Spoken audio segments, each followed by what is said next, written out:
Well, hello world. It's 3 o'clock in the morning, and I am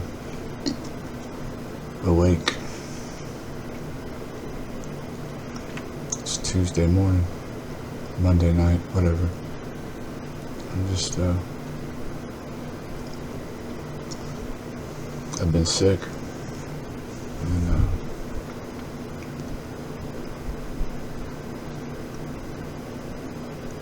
yeah, running a little bit of a fever earlier. A little bit, yeah. A little high, actually.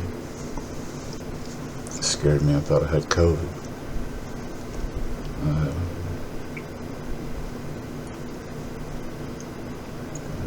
not really happy about it. I'm not going to be able to see Kathy probably this week. I don't know.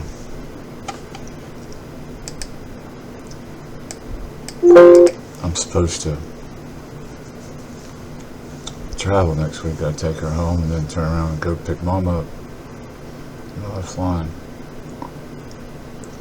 back and forth to Baltimore again and to South Carolina, and then me and Mom will take a nice long drive, 1,000 miles. It'd be alright though. I've done worse. Yeah. Make that drive back and forth overnight. I went and picked Steve up. Drove home from Michigan. Got up the next day and drove to Houston. Turned around the next day and drove home. That was a lot of miles in a very short period of time.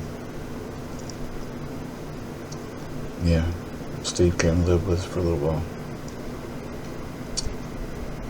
He stayed with B, and then I moved into the trailer out there in Simpsonville while he was in South Carolina. That's where Steve found his death.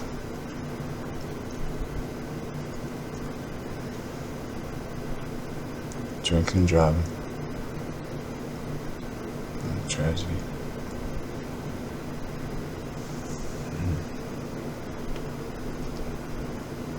That was hard.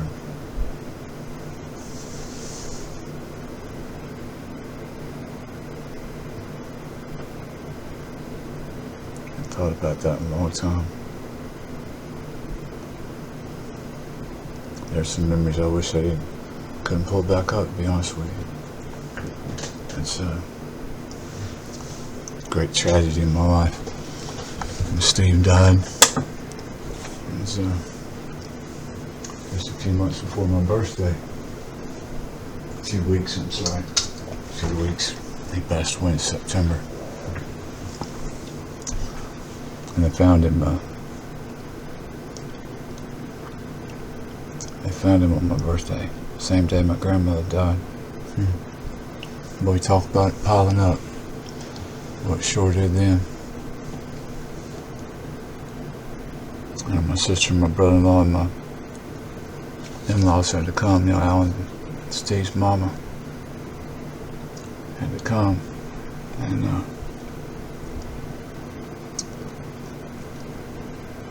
I had to find out the most messed up way. I stopped in the bar to have a beer, and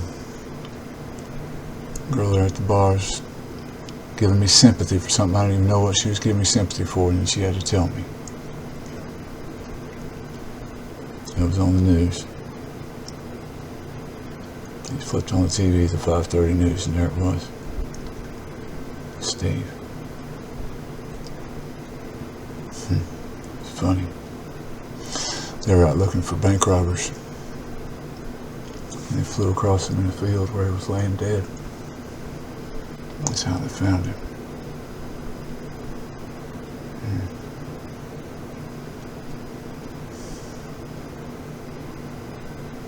2 weeks earlier, we'd been out drinking together. I was in my pickup truck. He was riding on his motorcycle. And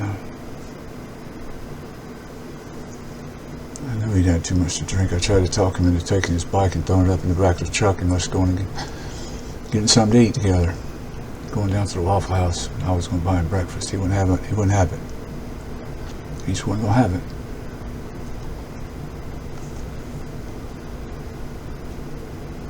He just wasn't going to have it. He went next door to the 7-Eleven. What that little store was called there? I think it was, I don't even remember.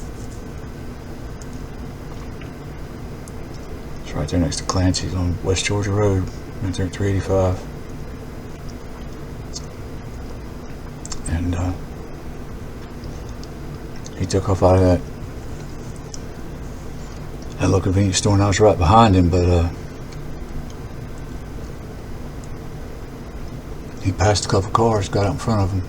I couldn't do that in my truck, you know. And I got back to the trailer and he wasn't there. I'm not looking, you know. I couldn't find him.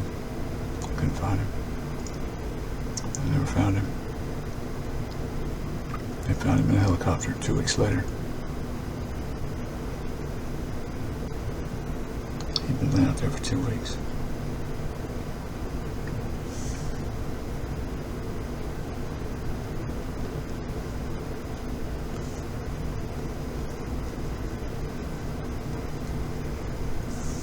So my nephews lost an uncle, my niece lost an uncle, my sister lost a brother.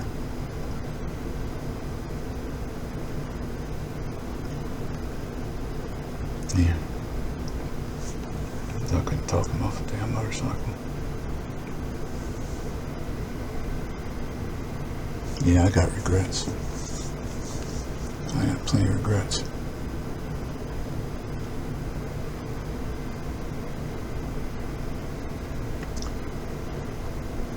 I just never let them rear up because I used to be happy where I was standing, you know.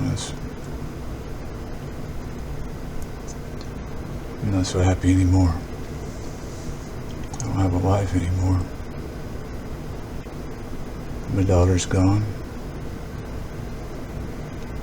It's just me and the dogs now. Plenty of room for regret. But one thing I say to people a lot, you know, all you can do is walk the path God puts you on, one step at a time, you know. That's all I can do. Ain't no different than anybody else. Just walk it one step at a time. Now you can get along that path and how hard it is to walk. Well, that's up to you. I'm talking about the choices that you make. And about your perspective. Right? No. I think my wife has made some terrible choices, you know. I do. But ain't nothing I can do about it. Pray for her and try to make the best choices I can for me.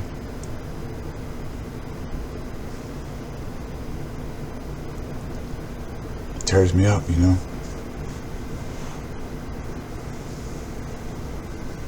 She didn't think I could change, you know. She didn't think I could make any changes in my life, but yeah, I've made changes. I sure have. It really makes me sad because I see good things in my future, you know. I do. I mean, I'm not going to be a millionaire. I'm not going to, you know, I don't be rich and famous or anything, but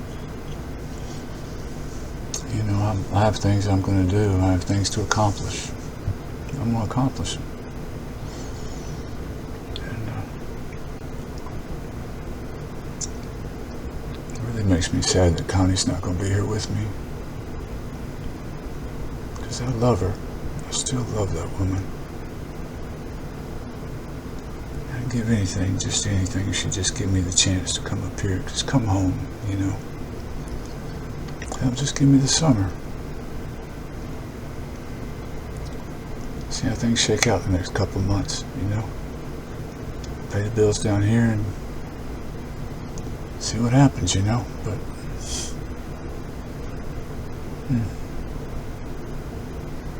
It's not gonna happen. She won't even speak to me, you know. Come down here like a sneak thief whenever I travel out of town. Come down here like a sneak thief to get the rest of her clothes and shit out of the house, you know, just couldn't come when I'm here. Couldn't come when I'm here and sit down and talk to me about the dogs, what we need to do about their future. Since my future is going to be all fucked up now. Excuse my language, guys, excuse my language. I shouldn't be cursing on here like that. I really shouldn't. I'm sorry. I had to take some pain medication earlier, so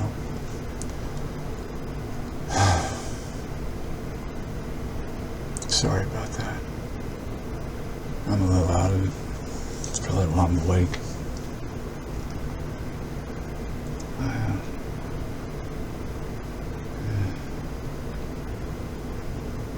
Yeah. My daughter helped me realize there was something about my wife. You know what? She's not good enough for me anymore. That woman that I've been pining after, y'all been hearing me just pine after all this time since she left me. All the pining I've been doing on this YouTube channel.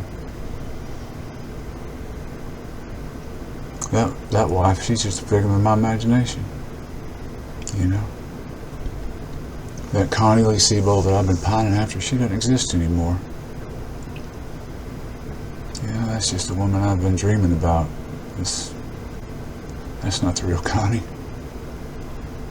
The real Connie's up there in Waco living with Melissa and sneaking down here and stealing her clothes out of the house because she don't want to speak to me or ever see me again. So, you know, that's the real Connie. You know, the real Connie that seemed like she give two spits about me. You know, that's the real Connie.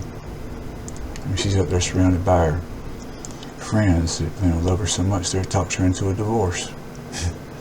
They sure as hell hadn't tried to talk her out of it, right? I mean, that's some real friends for you right there, right? Let's destroy your finances and ruin the rest of your life since we are, you know, we didn't be in the same place we are.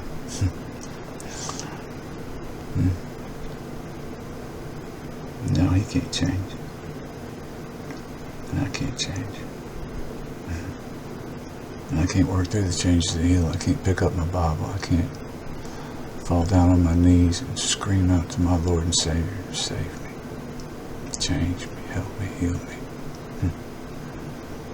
Yeah, no, I can't do that.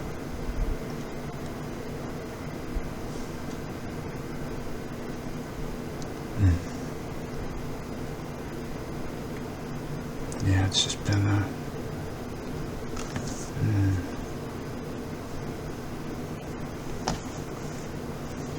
it's been a long few days. You wouldn't think it. I've slept a lot. Hadn't really been well. It's not the wolf flu. At least that. But my stomach's a wreck. I mean, worse now than it has been. It has been. It's been torn up ever since Connie left. My stomach's just been a mess. Nerves, you know. Now it's something different, though. I don't know. I got the results from my colonoscopies. It said,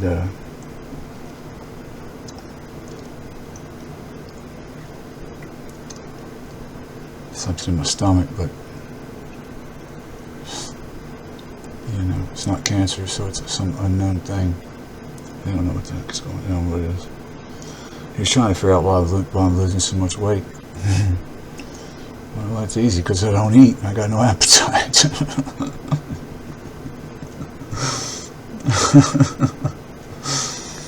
I'll tell you why I lose so much weight, man. I've dropped 60 pounds since I got sick. I was 60 pounds, how about that? Well, actually more than 60. I put a little bit back on, though. I'm back up to about 150 now. I put about 10 more pounds back on. course, I'm not hardly eating anything except frozen lasagna and frozen pizzas and a little cereal in the morning and apples and oranges. It's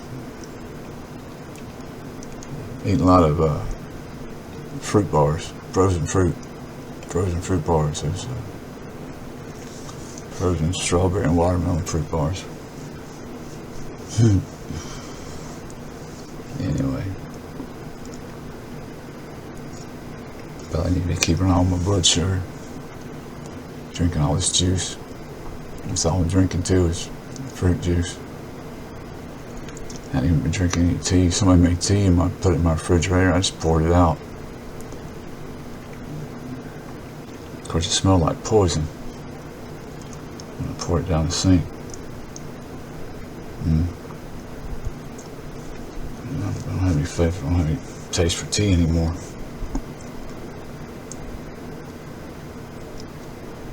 I really don't. I went to probably my last trip to Chick-fil-A, and go woke, go broke. That's one way to lose me. DEI. I thought Chick-fil-A would be the last one to hold out, but they weren't. They caved. This goes true, it's gone. Third generation's always ruined the business. Chick-fil-A's in the third generation now, so that'll do it. In a lot of business, family businesses, that's when it happens. It's not the children, it's the grandchildren. Because they don't have anything invested in it. They don't have any blood, sweat, or tears, The parents do and their children do, but by the time the grandchildren come along, most businesses are successful, so all they do is reap the benefits. And so it's easy for them to take things apart, tear things up. That's what happens with the grandchildren. They take things apart and sell them off.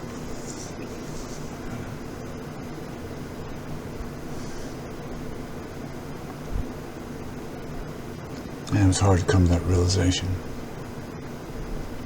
The Connie I love doesn't exist anymore. She's gone. Of course, when I really think about it, I think she's been gone for a long time, really. She's been a figment of my imagination since,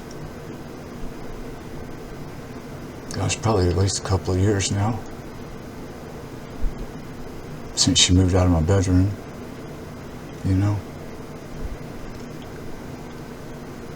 Since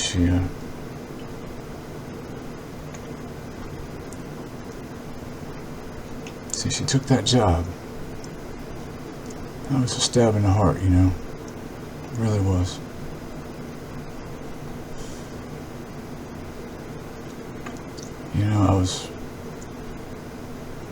I don't know. Whatever bond I had, that broke it. I don't think there was much of one, but there was something there. I love that woman. I still love her even now. Even the way she's treated me, I'm still crazy about that woman. I just am.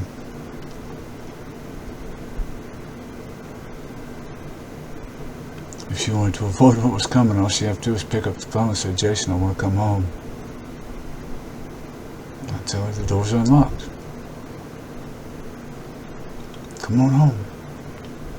Let's try. I'll try until I can't breathe anymore. I don't want to give up. I'll keep trying with you, darling. I'll keep trying and trying and trying. I'll do whatever you want me to do. I'll keep trying to do whatever you want me to do. I will. You don't believe I can change, but if you'd come see me, you'd see I've changed somewhat. Might only be baby steps, but it shows I can do it. And I'm moving in the right direction, honey. I just wish you would Oh God, I wish, you know. Wish in one hand and fish in the other. I'll take the fish. At least that way I can have a meal. Anyway, I've been sitting here rambling. Let me head over here and oh, that's bright.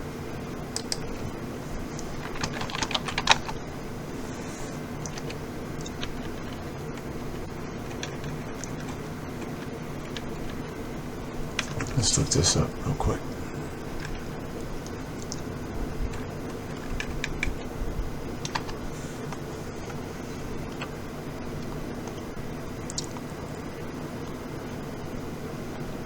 Here's what I'm looking for right here.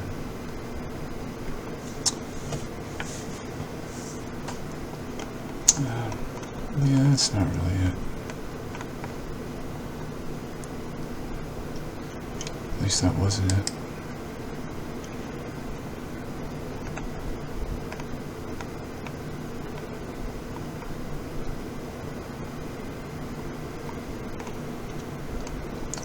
Where's the verse of the day?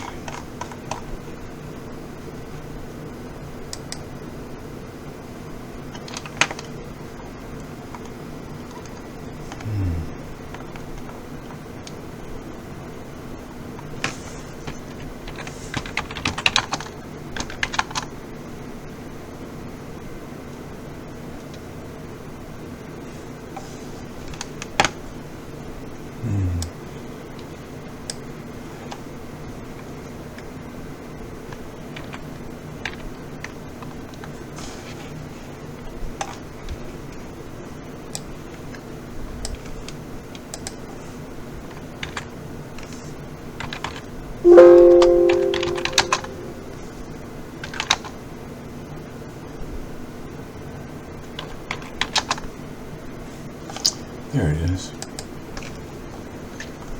Let's see if this has the one where you can pick the... No, it doesn't. Bummer.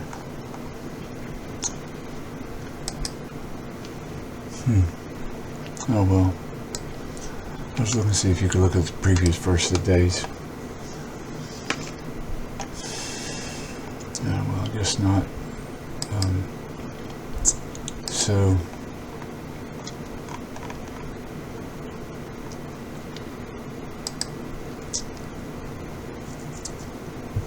This is from Psalm 27, verse 14, from the Legacy Standard Bible. Hope in Yahweh. Be strong and let your heart take courage. Hope in Yahweh.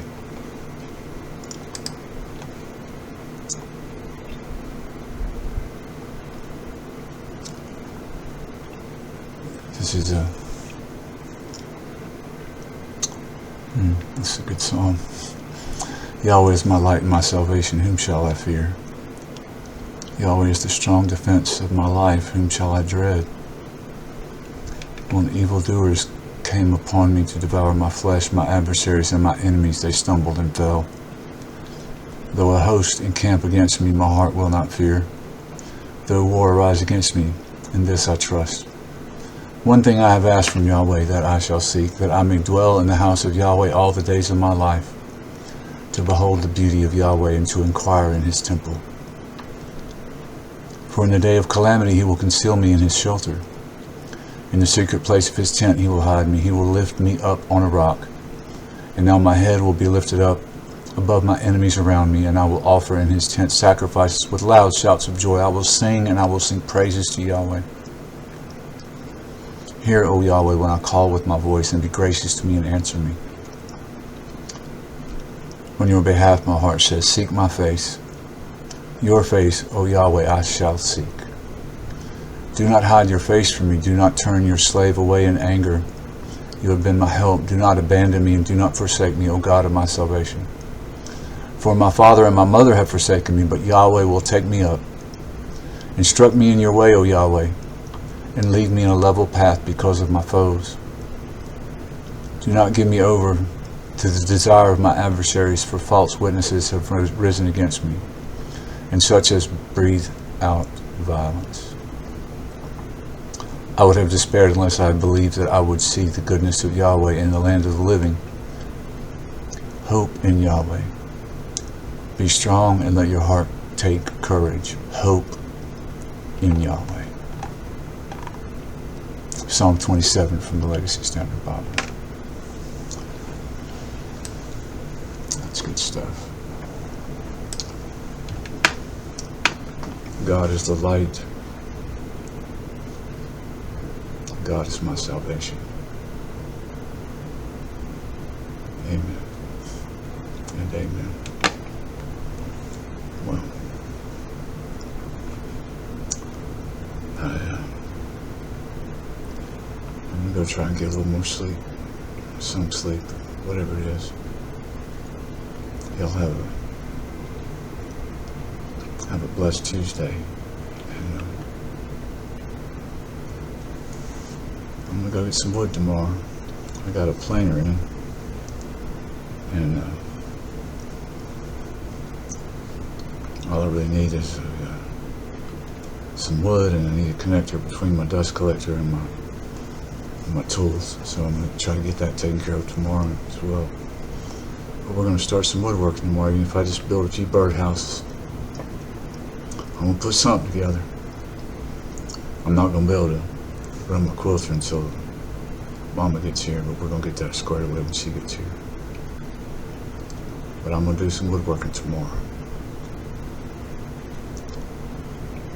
Heck or high water. God bless y'all. See you soon.